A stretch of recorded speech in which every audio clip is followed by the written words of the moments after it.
Dans le podcast de cette semaine, j'ai l'immense plaisir de papoter avec Mélanie Bilodeau, référence au Québec en périnatalité et petite enfance. Elle est autrice et chroniqueuse média. Elle vient nous parler de parentalité sécurisante et nous partage ses conseils pour nous aider à mieux appréhender les émotions de nos jeunes élèves et enfants. Envie d'écouter ces super conseils? Rejoins-nous pour ce nouvel épisode. Bonne écoute! Bonjour Mélanie. Bonjour. Merci à toi d'avoir accepté de venir nous rencontrer ici au festival. Ça me fait plaisir. Venue en Belgique. Ben, merci pour la belle invitation.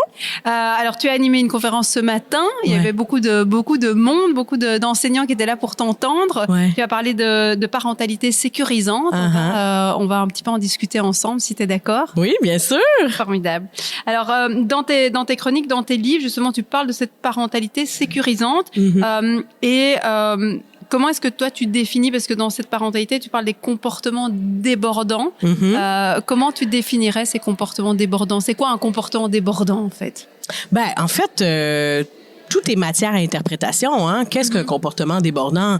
C'est un comportement qui dérange souvent l'adulte. Hein? Et là, l'adulte a le sentiment que l'enfant déborde. Ouais. Donc, certains parents vont dire, ben moi, ça me dérange pas. Un enfant qui pleure, un enfant qui chigne, qui vit une crise, une grande émotion. Je suis là, je vais l'accompagner. Alors que d'autres vont dire, c'est beaucoup trop intense pour moi. J'y arrive pas. Je sais pas comment décoder les besoins de mon enfant. Ouais. J'ai de la difficulté à l'accompagner. Et là, comme parent, on va dire que ça déborde. Hein? C'est des grandes tempêtes, là.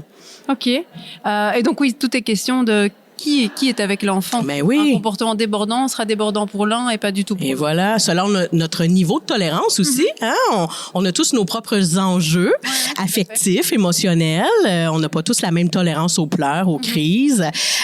Puis souvent, les enfants sont notre propre miroir. Hein? Alors, les enfants vont répéter beaucoup ce qu'on fait. Ils apprennent par modélisation. Alors, parfois, les enfants vont nous répondre de la même façon que nous, on leur répond.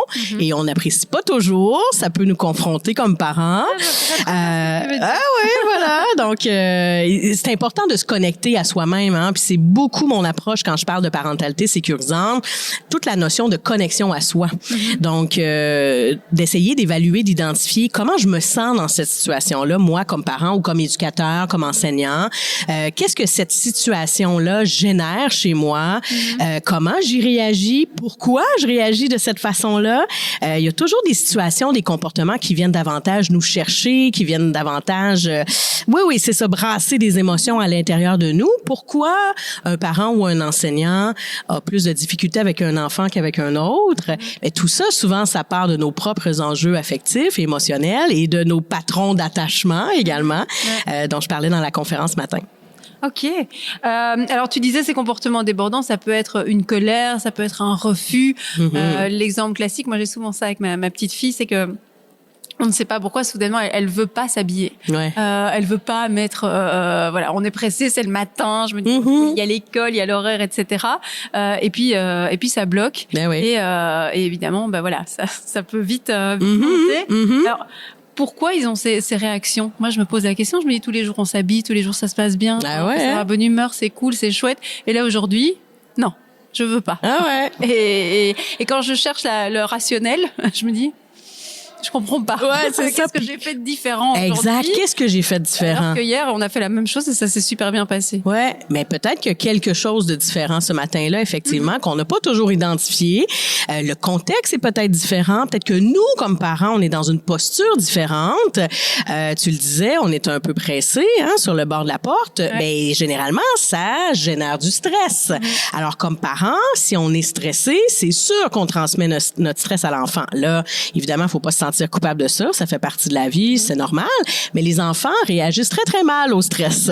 Et ils vont avoir plusieurs réactions. Donc, soit ils vont carrément figer, donc ils feront rien. Ils vont s'asseoir au sol, puis ils vont dire « Non, moi, je m'habille pas. » On dit « Ben voyons, là, il faut s'habiller. » Non, je m'habille pas. Et là, plus on va mettre de la pression à l'enfant, plus on va lui dire, allez, habille-toi, vite, on va être en retard. Pire, ça va être. Hein? Il y a d'autres enfants qui vont carrément attaquer. Donc, ils peuvent nous lancer leur bonnet, leurs souliers. Vous dites pas souliers ici, hein, les chaussures. Des souliers aussi. Oui, bon, voilà. Bref, ils peuvent nous lancer les objets par la tête. Ils vont nous attaquer carrément parce que c'est trop. Ils arrivent pas à gérer le stress. Puis, il y a d'autres enfants qui vont carrément fuir la situation. Donc, ça, c'est l'enfant typique qui va courir partout dans la maison alors que c'est le temps de s'habiller pour quitter. Ouais. Ça, c'est sa façon de gérer le stress. Alors, comme être humain, on fait toujours ça. Hein? On fige, on attaque ou on fuit. Finalement, c'est les trois. En situation de stress, ben oui, voilà. Ouais.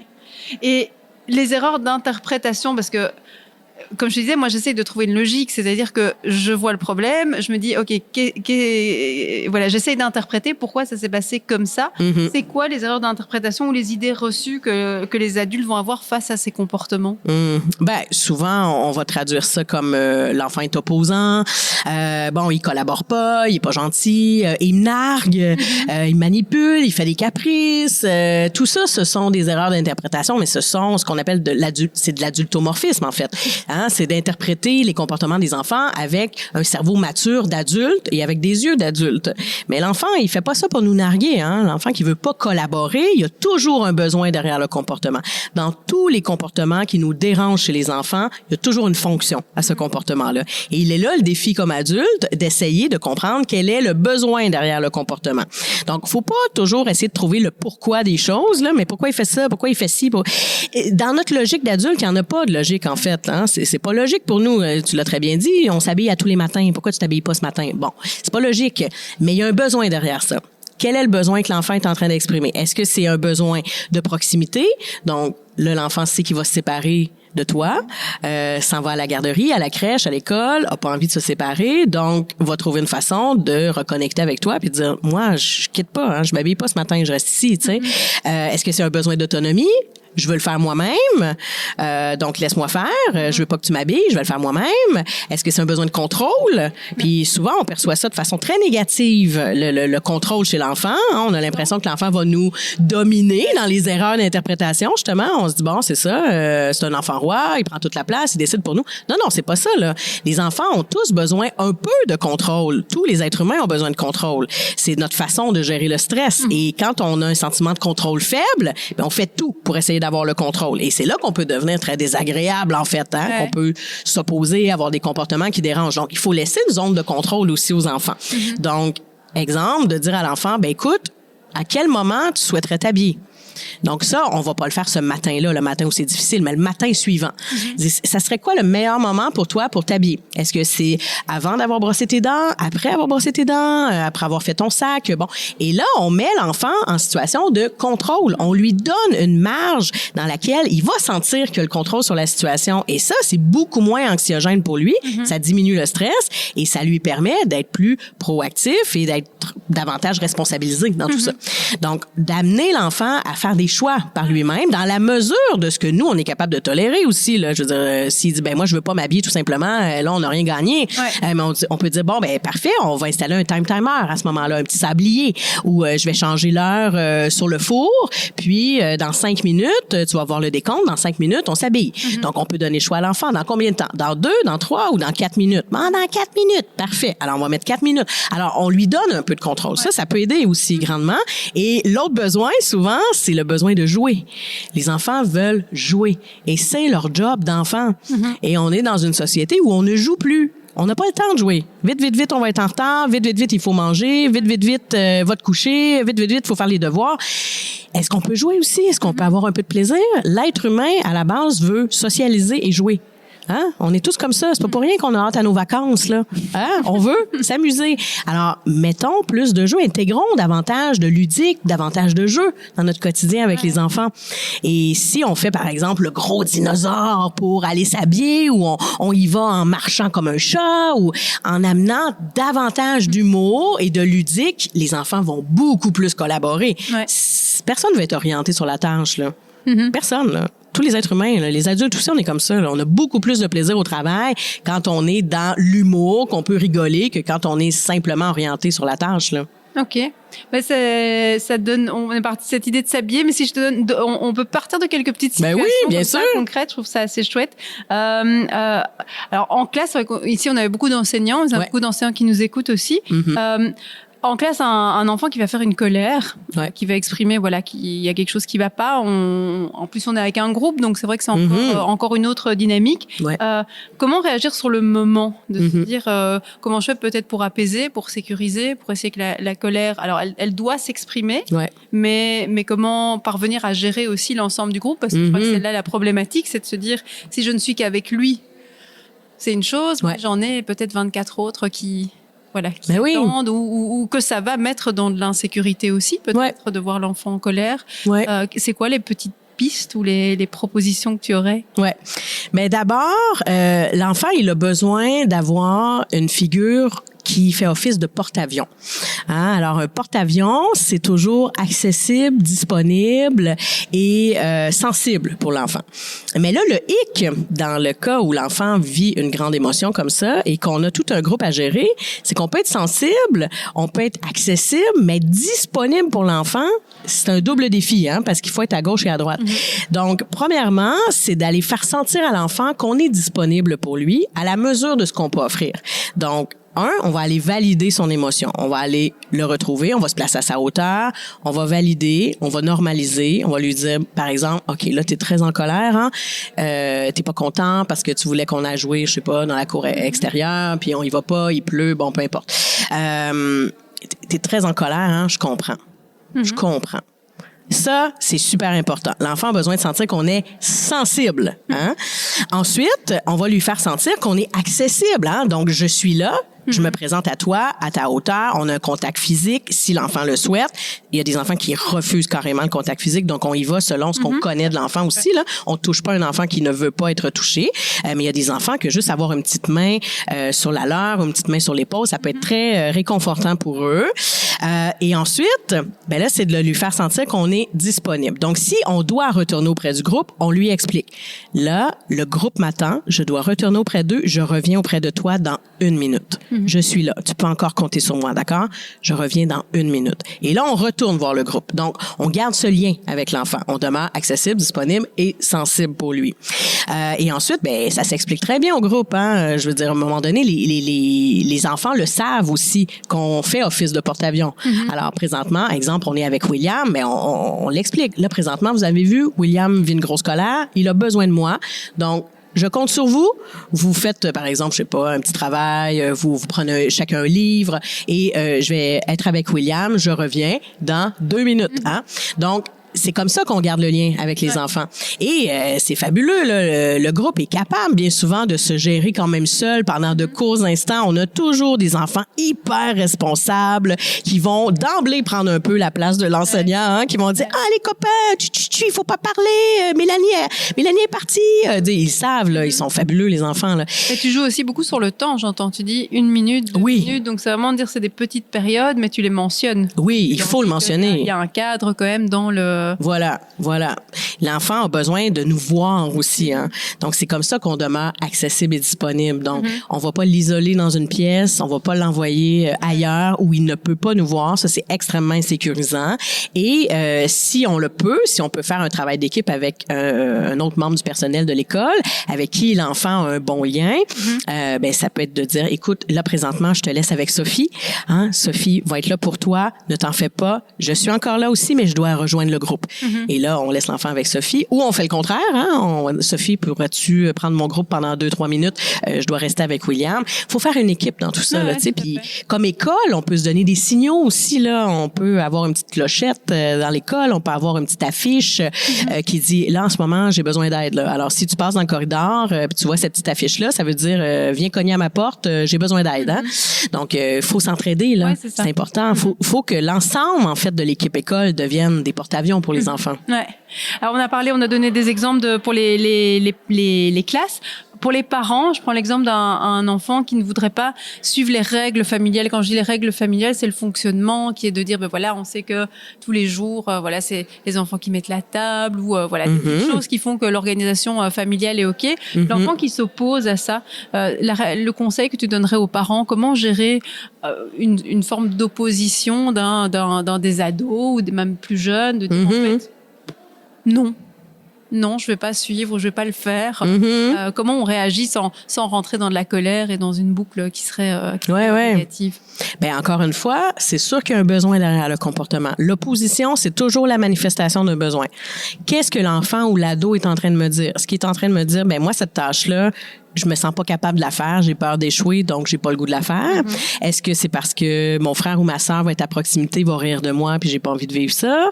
Est-ce que c'est parce que je suis fatiguée, j'arrive de l'école, j'ai pas envie de faire ces tâches-là, j'ai le goût d'avoir du temps pour moi? Qu'est-ce que l'enfant est en train de nous dire? Donc, la meilleure astuce, c'est la communication avec des mots simples. Tu sais, quand c'est un ado, on peut davantage échanger. Avec les plus petits, avec des mots simples. Dire, qu'est-ce qui se passe? T'as pas envie de mettre la table ce soir? Je comprends. C'est vrai que des fois, c'est moche. Hein? On valide. On valide. C'est vrai que des fois, c'est moche. Moi non plus, j'ai pas toujours envie. Tu sais, moi, ce soir, je dois faire le dîner. J'ai vraiment pas envie de le faire.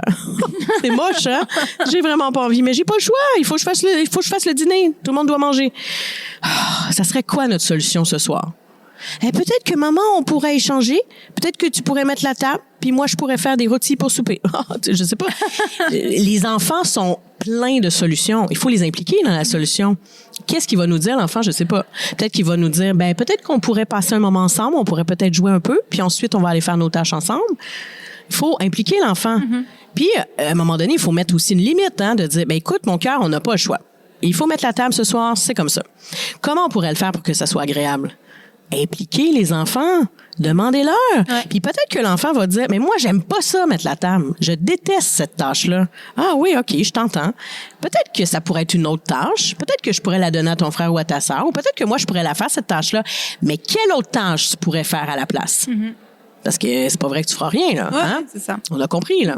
Impliquer les enfants dans les solutions. Et même les plus petits, ils sont fascinants. À 2 ans, ils sont fascinants. Leur dire, qu'est-ce qu'on pourrait faire? On a un problème. Qu'est-ce qu'on pourrait faire? Écoute, les enfants sont pleins de créativité, là. J'en suis clairement. Du côté des parents, je trouvais qu'il y avait, on a eu pendant tout un temps un peu ce côté, on doit plus punir, on doit pas, enfin voilà, très, et je trouve que maintenant il y a parfois de la culpabilité de se dire finalement, si je recadre, est-ce que je me culpabilise parce que je vois que l'enfant est pas bien et je trouve qu'on est un peu, je trouve qu'il y a beaucoup de parents comme ça qui mentionnent de dire oui, je me sens coupable d'avoir fait ça, d'avoir dit ça, ou et donc une sorte de déséquilibre comme ça entre je dois jouer mon rôle de parent, cadrer avec bienveillance. Mais parfois la bienveillance devient, il fait tout ce qu'il veut et en fait je me sens complètement moi débordée par le truc. Donc qu'est-ce que tu donnerais comme conseil aux parents pour traverser les moments difficiles mais sans qu'ils aient cette culpabilité de se dire que c'est eux finalement qui savent pas gérer, qui ont en fait, il y a 2 choses dans ce que tu me nommes. Il y a toute la notion de culpabilité, de sentiment de compétence, d'être à la hauteur, puis il y a toute cette distinction entre le laxisme et l'éducation bienveillante et positive. Encore tantôt, ici, je discutais avec des parents belges qui me disaient ma belle-sœur fait de l'éducation bienveillante, mais elle met aucune limite. Mais c'est pas de l'éducation bienveillante, ça. C'est pour ça que moi, maintenant, je parle d'éducation sécurisante ou de parentalité sécurisante parce que j'ai le sentiment que ça amène peut-être une certaine distinction. C'est-à-dire que être bienveillant, oui, mais pas insécurisant. Donc, ne pas mettre en place de cadre à un enfant, ne pas mettre de limites, ne pas appliquer de conséquences cohérentes et logiques et naturelles, parfois même, c'est complètement insécurisant pour un enfant. Et ça, ce n'est pas de la parentalité positive et bienveillante. C'est du laxisme, c'est de la permissivité et c'est insécurisant. Ça n'aide pas un enfant. Au contraire. Je pense que c'est hyper important de le rappeler. On avait dans le podcast interviewé Isabelle Filiosa, que tu connais bien, qui disait aussi de penser cette confusion qui a été, ce message qui a un peu été véhiculé et qui est une vraie confusion de penser que l'éducation positive, c'est de dire il peut faire tout ce qu'il veut, comme il veut. Mais non. Bien, ça n'a jamais été la question, ça n'a jamais été le sujet. Mais il y a eu cette confusion qui fait que maintenant, j'ai l'impression que quand on cadre, on se sent tout de suite coupable de dire je suis pas assez bienveillant ou je ne fais pas bien les choses. Pour toi, l'équilibre pour assurer le parent dans sa posture, ce serait quoi? Ben, en fait, c'est assez simple. Hein? C'est que l'enfant a besoin de connaître c'est quoi son terrain de jeu. Alors, si on a une maison avec une cour extérieure pour jouer, ou même à l'école, il y a une cour extérieure, il y a forcément une clôture habituellement. S'il n'y a pas de clôture, ben il y a quand même des arbres, des bosquets, qui vont faire office de délimitation du terrain. Et l'enfant sait très bien jusqu'où il peut aller sur le terrain. S'il n'y a pas d'encadrement, il n'y a pas de clôture, il y a aucune délimitation, l'enfant n'a aucune idée jusqu'où il peut aller et à l'intérieur de quoi il peut jouer. Donc, il y a deux types d'enfants par rapport à ça. Il y a les enfants qui vont carrément aller se perdre dans le bois. Ils sont comme, wouhou, je prends la poudre d'escarpette, je peux faire ce que je veux, c'est fabuleux, personne me surveille, hein? Vive la liberté. Mais ces enfants-là peuvent vivre toutes sortes d'échecs aussi parce qu'ils n'ont aucun cadre et ils vont se retrouver dans des situations dans lesquelles ils ne devraient pas se retrouver à leur âge. Ouais. Donc, je reprends l'exemple de la clôture. Ben, il pourrait arriver face à face avec quelqu'un qui est pas nécessairement avec des bonnes intentions, pourrait croiser un gros chien et avoir peur. Et finalement, ça insécurise l'enfant et éventuellement, il voudra peut-être plus aller jouer dans la cour extérieure. Ça, c'est l'analogie de la clôture. Mais c'est le même principe dans sa vie à lui. Éventuellement, il va perdre confiance à aller explorer parce qu'il a vécu des échecs auxquels il n'aurait peut-être pas dû faire face. Les échecs, ça fait partie de la vie, les défis aussi, mais si on met aucune limite à l'enfant, on l'expose à des situations potentiellement dangereuses pour lui. Et ça peut devenir insécurisant. Et il y a l'autre type d'enfant, qui est l'enfant qui a réellement besoin d'avoir un cadre dès le début, parce que sinon, il devient très, très, très insécurisé. Alors, s'il n'y a pas de clôture, exemple, à l'extérieur, il va juste pas aller jouer. Il va rester dans son coin, il va avoir peur, il va rester collé sur l'adulte, il va pas aller explorer. Donc, sur le plan personnel, si on met de côté l'analogie de la clôture, ça va être exactement la même chose. C'est un enfant qui ne va pas explorer. C'est un enfant qui va être très introverti souvent, qui va avoir un grand manque de confiance en lui. Hein? Donc, pour avoir confiance en moi, il faut que j'aille explorer mon environnement. Il faut que j'essaie des choses, hein? Avec essai et erreur. Et je vis des succès, puis c'est au fil des succès que je vais développer de la confiance en moi. Mais si j'ai aucune limite, je connais pas quelles sont les limites, je sais pas ce que je peux faire et ce que je ne peux pas faire, ben je finis par avoir peur dans mon environnement. Hein? Si personne me le dit que c'est dangereux de sauter sur le canapé, que je peux tomber puis me faire très mal, ben moi je vais sauter et je peux tomber et me faire effectivement très mal. Donc oui, ça fait partie des apprentissages de la vie, mais peut-être que j'aurais aimé ça comme enfant que quelqu'un me dise, tu sais, tu peux te faire très, très mal, hein? On pourrait s'asseoir aussi, tu sais. Les enfants ont besoin de ça, ça devient extrêmement insécurisant. Et on le voit, hein, en grandissant, les enfants qui n'ont pas eu de limite, ben, soit qu'ils vont aller vers des comportements un peu plus, je veux pas dire de délinquance, mais ils vont être souvent hors normes, hein. Ouais, donc, ils vont avoir de la difficulté à respecter l'autorité, à se soumettre à un cadre, à garder un travail, tu sais, c'est pas l'idéal. Et il y a d'autres personnes que ça va être complètement le contraire. Ils vont avoir un très, très grand manque de confiance et d'estime d'eux-mêmes et ils vont avoir de la difficulté à se réaliser dans la vie. C'est pas ce qu'on souhaite. Donc, l'idée, c'est d'offrir cette espèce de cadre sécurisant, mais c'est pas une palissade de béton non plus. On n'est pas dans un climat autoritaire où l'enfant ne peut pas explorer et essayer, parce que son boulot, c'est de transgresser les règles. Hein. Tous les enfants font ça. Tous les humains font ça. Hein? Il y a une limite de vitesse sur l'autoroute, puis on la dépasse tous un petit peu de temps à autre. Hein? Tout le monde fait ça. Tu commences à travailler à 8 heures, mais des fois, tu arrives à 8h02, tu sais. Hein? L'humain est fait comme ça. Essayer de transgresser les limites, puis voir qu'est-ce qui va arriver. Est-ce que je vais avoir une conséquence à ça? Donc, c'est là que on met pas en place des punitions. On n'est plus là-dedans. La punition, c'est un rapport de force. Donc, c'est vraiment de punir, de donner une sanction à l'enfant qui a aucun lien avec ce qu'il a fait nécessairement. Donc, exemple, file dans ta chambre, reste là, puis tu sortiras quand je vais te le dire. Je veux dire, c'est aucunement constructif, ça enseigne absolument rien à l'enfant. Tandis qu'une conséquence, là, c'est différent. Elle peut être naturelle ou c'est nous, comme parents, qui allons l'imposer. Donc, la conséquence naturelle, c'est t'as pas fait tes devoirs, t'arrives à l'école, il va se passer quelque chose, t'auras une sanction peut-être, ou peu importe. L'enseignante va peut-être te priver de quelque chose, ou peut-être que tu vas prendre du retard dans ta matière. Ça sera une conséquence naturelle. Donc, le parent n'a pas besoin là, de mettre en place une sanction. Là, c'est pas nécessaire. Puis la conséquence logique, là, c'est quand on n'a pas le choix. Là, l'enfant a vraiment transgressé les règles, on n'est pas d'accord. On dit, qu'est-ce que je pourrais mettre en place comme conséquence qui va enseigner quelque chose à l'enfant qui est en lien avec son manquement. Fait que l'idée, c'est de miser sur le comportement attendu. Donc, ça n'a pas besoin d'être tellement compliqué, là. C'est pas de... C'est un exemple pour le rendre concret. Donc, par exemple, je sais pas, moi... supposons qu'on prend l'exemple d'un tout petit, un enfant de 2 ans ou 3 ans qui a commencé à lancer sa nourriture par terre ou il lance toutes sortes de choses pour avoir la connexion avec nous à l'heure des repas. La conséquence logique dans tout ça, c'est de ramasser Si je dis à l'enfant, file dans ta chambre, je lui enseigne quoi? Le comportement attendu, c'est si tu fais un dégât, tu le ramasses. C'est pas moi qui vais le ramasser. Mais le moment où il est envahi par une émotion, parce qu'encore une fois, il y a un besoin derrière le comportement. Fait que pourquoi l'enfant a commencé à lancer? Bon, est-ce qu'il est en colère? Si oui, on lui demande de ramasser, il va pas le faire. Hein? Parce que ça, c'est rationnel. Ouais. Là, il est envahi par son émotion. Fait qu'on va le laisser vivre son émotion. Une fois que la colère va être passée, on lui dit, tu te rappelles, on a un petit dégât à ramasser, hein? Alors, on prend un linge puis on le fait ensemble. Ouais. Allez. C'est simple, là. Mais je le sais qu'au quotidien, ça semble plus compliqué. Mais ça nuance quand même vachement. Comme tu dis, c'est le cadre, mais un cadre qui peut être tout à fait bienveillant, parce qu'il y a cette confusion, comme on disait tout à l'heure, de la bienveillance. Ça veut dire, on a mis un peu tout et n'importe quoi, je trouve, derrière. Et de dire le cadre, c'est rassurant, c'est positif. Voilà, c'est sécurisant. Ce n'est pas l'enfant qui décide de tout et qui non! veut. Le parent a bien son rôle à jouer, mais comme tu dis, avec une écoute, d'être, comme tu disais, sensible, d'être disponible, d'être présent pour montrer, je suis là, on va réfléchir ensemble, mais il y a un cadre, il y a des limites, quoi. Ben oui, toujours. C'est important de le rappeler, parce que je crois que parfois, je dis, les différents méthodes de communiquer, ça a parfois créé de la confusion. Alors, à long terme, évidemment, l'idée, c'est de les amener quand même à s'auto-réguler, à être capable pour eux de réguler l'émotion. Oui. L'autre jour, j'étais avec ma petite fille, la veille, elle avait fait une grosse colère, et puis elle vient le lendemain, et je me dis, tiens, c'est marrant, parce que se souvient, elle me dit, tu sais, maman, hier, il y avait une grosse colère, mais j'ai décidé, ça, je fais plus. Et je me dis, c'est trop mignon. Alors après, je ne suis pas naïve. Elle va encore en faire. Ça viendra. Mais je trouvais ça marrant de me dire, tiens, il y a eu une petite...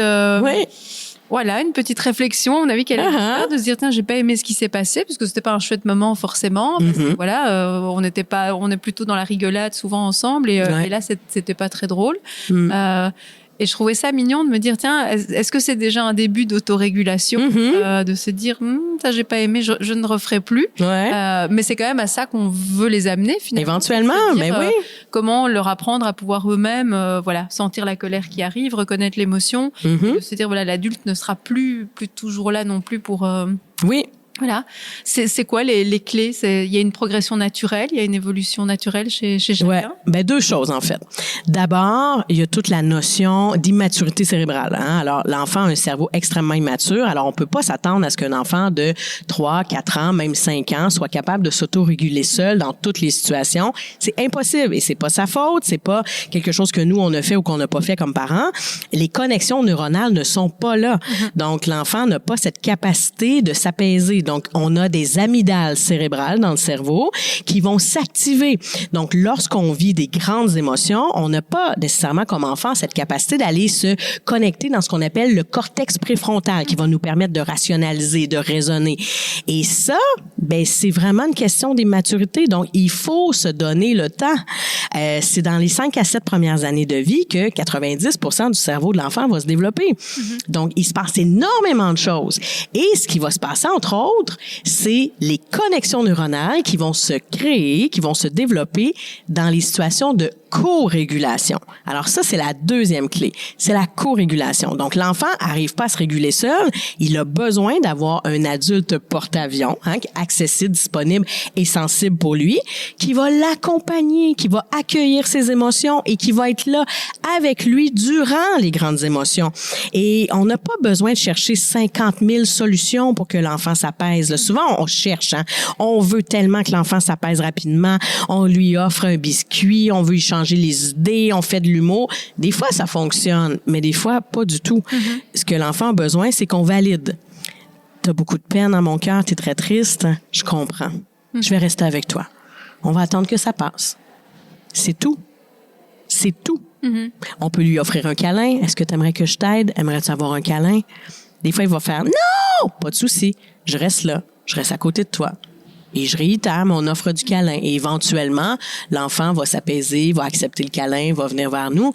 Mais ça prend cette notion de co-régulation pour que les connexions neuronales se fassent et qu'éventuellement, l'enfant ait un cerveau pleinement développé, plein de stratégies d'autorégulation. Mais il y a des adultes, Sophie, à 35, 40 ans, qui ne savent même pas s'autoréguler par eux-mêmes, qui explosent de colère dans des moments inopportuns, qui lancent des objets, qui sont violents physiquement, émotionnellement, qui disent des choses qui dépassent leurs pensées. C'est des gens qui n'ont pas développé les connexions neuronales. Leur cerveau est abîmé, en fait, là. Ils n'ont pas eu cet espace et cet accueil lorsqu'ils étaient plus petits pour développer un cerveau qui leur permettra de s'autoréguler, de faire face au stress et aux grandes émotions. Ouais. Donc, c'est quand même très important de les accompagner dans cette, pour la suite aussi, pour leur épanouissement à eux et puis pour notre bien-être à nous, parce que je crois que c'est ce qu'on veut aussi pour nos enfants, c'est que qu'ils apprennent à accueillir l'émotion qui les anime et de pouvoir retrouver de l'apaisement. Le préfrontal, il arrive à maturité vers, parce que tu parlais des 40 ans. 40 ans. Ouais. Quand j'étais à l'université, on parlait de 25 ans. Ouais. Quelques années plus tard, on a commencé à parler de 30 ans et maintenant on sait que c'est 40 ans. 40 ans. Mais ça explique beaucoup de choses. C'est la sagesse qui arrive. Et voilà. Mais tu vois, depuis toujours, on dit ça, hein. 40 ans, 50 ans, c'est la sagesse. Il me semble que je suis plus patient à 40 ans. À 20 ans, je prenais les nerfs pour rien. Mais c'est à cause de ça. On a un cerveau pleinement développé, beaucoup plus mature. Moi, je sais que je suis beaucoup plus patiente maintenant, à 42 ans, que je l'étais au début de la trentaine. Mais c'est mon cerveau qui s'est développé. J'ai développé de meilleures stratégies aussi d'autorégulation. Ça se fait par l'expérimentation aussi. Il faut essayer des choses. Hein? Des gens qui vont dire respire lentement. Oui, mais peut-être que toi, ça t'aide pas de faire ça. Tu sais, peut-être que ça sera de te retirer, de faire du sport. Faut que tu trouves tes stratégies d'apaisement au quotidien. C'est important. Clairement. Alors, j'aime bien terminer toujours par cette petite question, le podcast. Si tu devais donner un seul conseil à un parent qui est épuisé ou à un enseignant qui est un peu découragé dans la gestion, qui a encore des difficultés face au débordement, ce serait lequel, le conseil qu'ils doivent retenir, en tout cas, de ta part? Je dirais miser sur le lien. Le relationnel, c'est la chose la plus importante. Un enfant ne va jamais collaborer de son plein gré avec un adulte avec lequel il n'a pas de lien. Alors, miser sur la création du lien. Il y a des enfants avec lesquels c'est plus difficile de créer des liens pour toutes sortes de raisons, particulièrement les enfants avec des enjeux d'attachement insécurisants, mais continuer à faire confiance à ce processus de création du lien. Les enfants deviennent plus collaboratifs, s'opposent moins, nous font confiance aussi et développent leur confiance en eux parce qu'ils voient à travers nos yeux qu'ils valent quelque chose, qu'on les trouve bons, qu'on les trouve compétents, qu'ils ont de valeur. Donc, miser sur le lien. Super. Mille merci Mélanie pour ce partage. Et nous, on se retrouve très très vite pour un nouvel épisode d'Éducation Mode d'Emploi. Merci Sophie. Ce podcast a été enregistré en collaboration avec les éditions Plantin.